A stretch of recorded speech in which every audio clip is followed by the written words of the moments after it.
আসসালামু আলাইকুম, welcome back to my another video. I hope আমার সকল আপু ভাইয়েরা আল্লাহর অশেষ রহমতে ভালো আছেন এবং সুস্থ আছেন। আমিও আপনাদের দোয়া এবং আল্লাহর অশেষ রহমতে আলহামদুলিল্লাহ অনেক ভালো আছি। প্রতিদিনের মতো নতুন আরও একটা বড় ভিডিও নিয়ে আপনাদের সামনে হাজির হয়েছে। আশা করি ভিডিওটা ভালো লাগবে।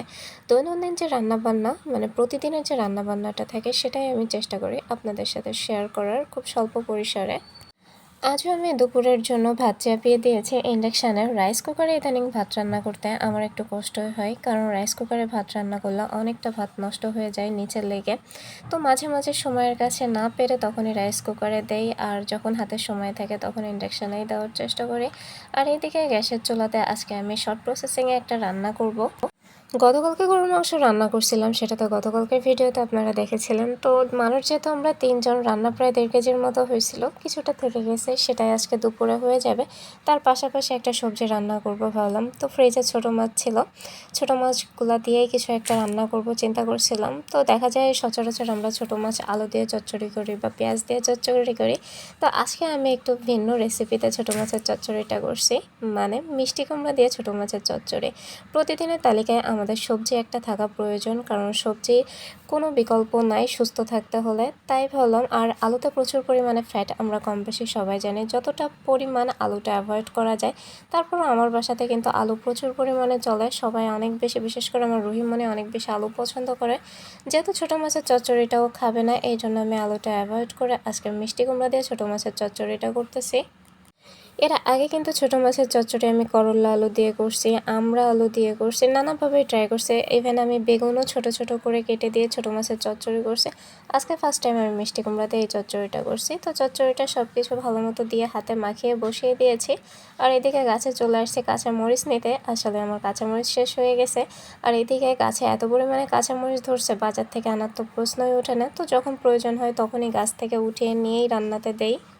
যতটুকু প্রয়োজন পড়ে ততটুকুই উঠাই, বেশি উঠাতে চায় না, কারণ মরিচ গাছের আশেপাশে প্রচুর পরিমাণে মশা। আর চারিদিকে যে পরিমাণে ডেঙ্গু ছড়াচ্ছে, তাতে মশার কামড় খেয়ে বেশি মরিচ তোলার কোনো রকমের শখ আমার নাই।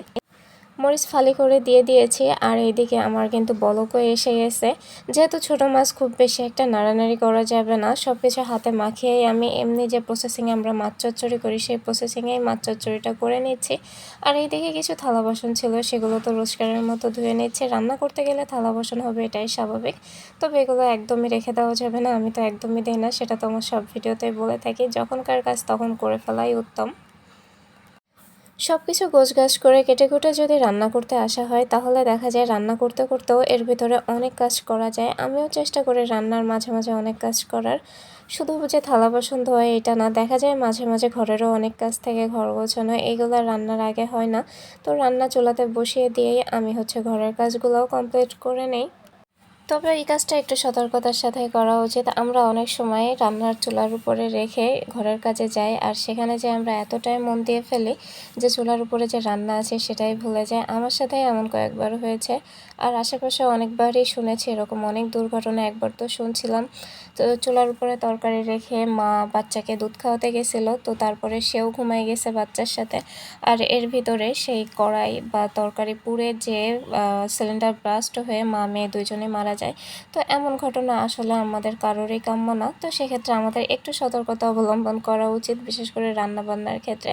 তো এদিকে আমার রান্নাটা প্রায় হয়ে এসেছে, লবণটা একটু চেক করে নিয়েছি। আর বরাবরের মতো রান্নার শেষের দিকে লবণ একটু কমই হয়ে যায়, তো লবণটা দিয়ে নিয়েছি।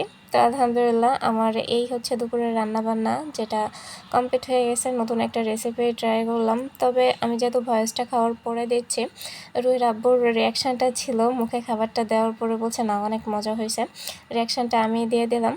তো এই যে আমার দুপুরের খাবার দাবার সব কিছু রেডি, এখন আমি টেবিলটা সাজিয়ে নিচ্ছি, সবাই একসাথে খাওয়া দাওয়া করব।